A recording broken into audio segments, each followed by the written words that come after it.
World building is such a huge part of a writer's toolbox. No matter if you're writing science fiction, fantasy, or contemporary genres, it's a step you should never skip. In this video, I will teach you about all the things that you should consider when building your story world, and how to translate that information into your manuscript without info dumping. Let's go.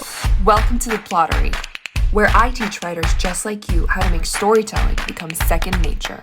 Greetings everyone, and welcome to today's video. We're going to be tackling the topic of world building, which was requested actually by one of my viewers. I'm sorry I don't have your name right now, but whoever requested this, you commented on one of my videos and you wanted to see me do world building tips, so here I am. Before we jump into this video, I would like to announce that next week, March 10th, I'm going to be dropping 3 workbooks for writers. Fittingly, these are called the Writer's Toolbox, I think that's what I named them. So I'm very excited about this. So these are going to be the Plotter's Almanac, the Character Bible, and the World Builder's Chronicle. Now, the World Builder's Chronicle ties in very nicely into this video. So if you feel like you're someone who needs help with world building, that one's for you. Now, if you are watching this in the future, then these booklets are already out and you should be able to find a link to all of them in the description box below.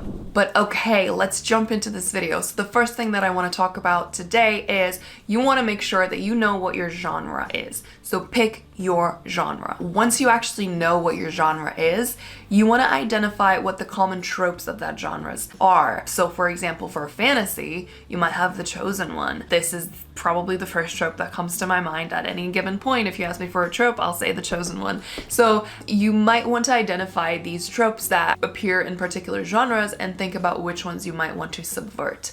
Now, why and how does this tie into the world building? So if you can change something about the way that you build your world versus how, the world in Lord of the Rings was built, for example, then you might have a fresh take, an original take on your world building and on your project all in one. You also need to think about world building when it comes to other genres as well. So things like contemporary, things like historical, it's very important to actually have a separate file where you do the world building, because even if it's a historical setting, you still want to know the things about the world back then, and it's still gonna require a certain amount of world building to come from you to realize like what locations are you going to use, what sort of technologies did you actually have available in that era. It's going to take a lot of research, and that's what world building is researching things that we have in our world at the moment or things that we used to have in our world at the moment, and using these to actually form a literary world within your story. Once you've picked your genre, I want you to think about the social and the geographical look of your world. So this is obviously the part where you would do the majority of your world building, right? You would think about what sort of people might you find in this town? What would they look like? What would they dress like? What does the world look like? What kind of locations are you actually going to use in the world, and what ones might you just mention briefly? A good trick of doing this in terms of like the actual visuals for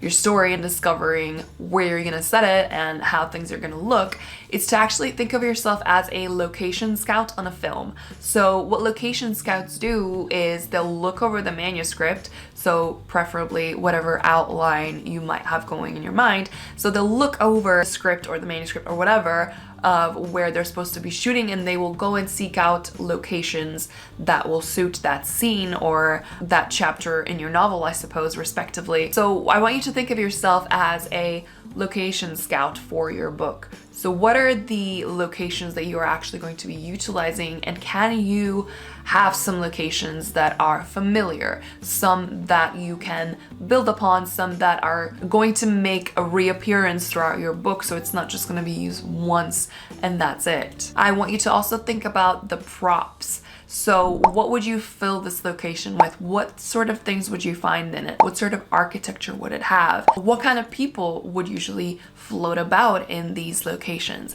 So obviously this is a massive area of world building, and I could drone on about this for days, but this is kind of where your creativity comes in.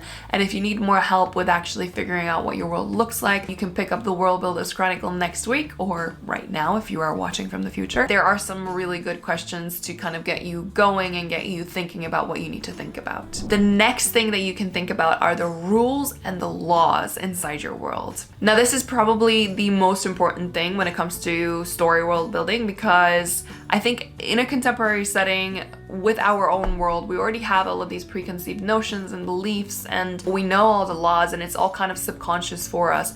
But in a fantasy world, you have to actually consciously and actively make a decision to apply certain constrictions into your world. So think about, what are the preconceived notions of this world? What are the established laws?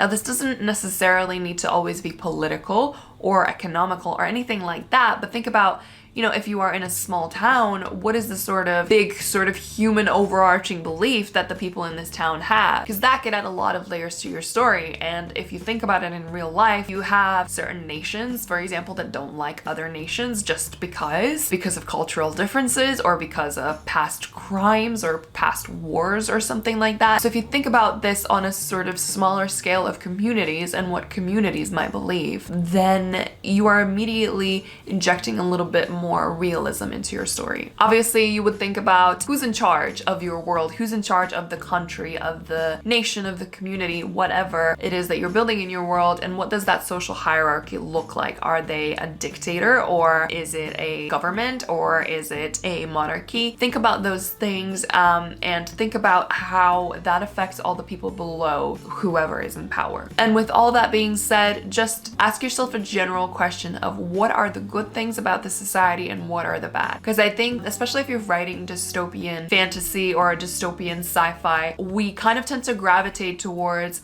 only thinking about the bad things of a society. So try and make sure that you maybe even do like a paper where you outline on one side that these are the good things, and on the other side, these are the bad things about my world. You know, every world and every structure probably has pros and cons, and these might differ depending on whatever social layer you come from, but this is what makes your story interesting. Moving on, let's talk about the history of your world. You want to have a general idea of what your world was and has been since before you actually started this story. So obviously your world wasn't just born when at the time of your protagonist starting the story, so there's gonna have to be some kind of history involved in it. So you want to think of some key events that led to this point in time, so to this point in the narrative, and this can actually add a lot of intrigue to your story, because if there are certain events that happen, maybe something really big like really big wars or some horrible things, that your characters might not actually voice them out loud. And so this could add a lot of intrigue to the reader in wanting to find out what it is that they're actually all referencing, what it is that they're actually all talking about, if you hide this well in your subtext. And tying back to my previous point about rules, if you set a rule in your world, always ask yourself why. Could the history of the world have influenced this decision to come up with a law or something? Is that why the law has been set? What actually happened? What event triggered this law to be set in place? And for dystopian worlds, you definitely have to know why they are the way they are right now and what certain events historically led to us being introduced into this world as we are right now, as we see it through the protagonist's eyes. I'm gonna briefly touch on magic systems. Now, I'm not a fantasy writer myself, but I do work with a lot of fantasy writers in my coaching program.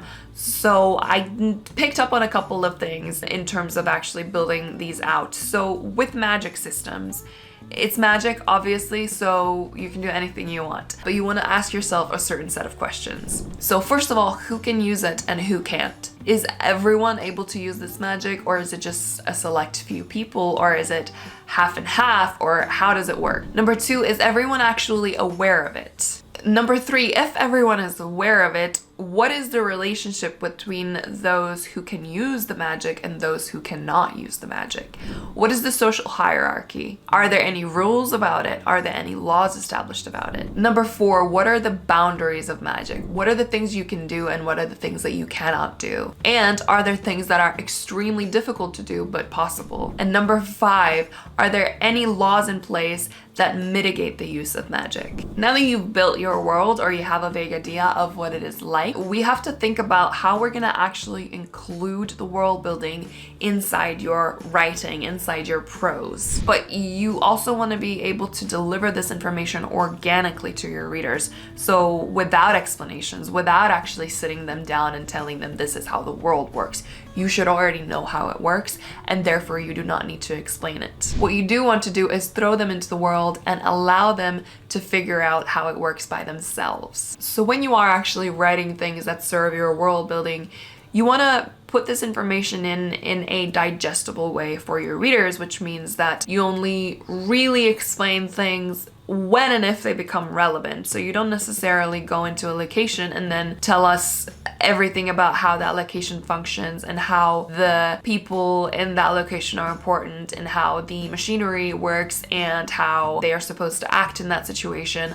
These are all the things that we should be able to pick up on when you actually tell the story, when you actually write the scene out. So focus more on what's actually important and what's actually happening in the scene and less on the details that you think the reader needs to know, because 9 times out of 10 they don't. They will pick up on it if you just kind of go through it as the scene calls for. So your characters, obviously, they should already know how things work in this world. So you want to avoid explaining to the reader why things are the way they are. For your character, they just are. Don't think that the reader needs all the answers, and don't think that the reader can't figure it out for themselves. Usually the reason that we info dump and the reason that we put so much world building into places where it shouldn't be is because we don't actually trust the reader to figure it out for themselves, or we don't know how to put that information in a more digestible way, in a more organic way, that your character discovers that information without it being so blatantly obvious that it's just you as the author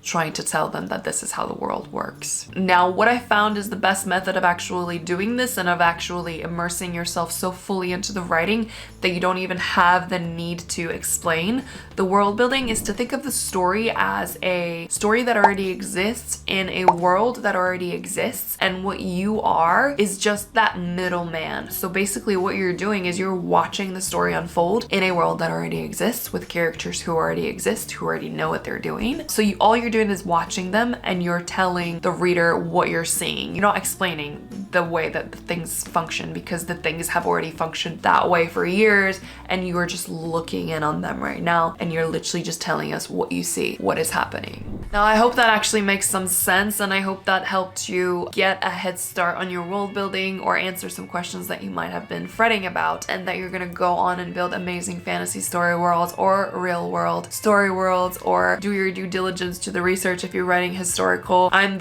right there with you. Historical is so difficult to pinpoint and to write down, but I'm not gonna get into that right now. Thank you so much for watching this video, and hopefully you find this useful, and you can check out my last video on the screen when it pops up. And yeah, go and write on, and I will see you on the flip side.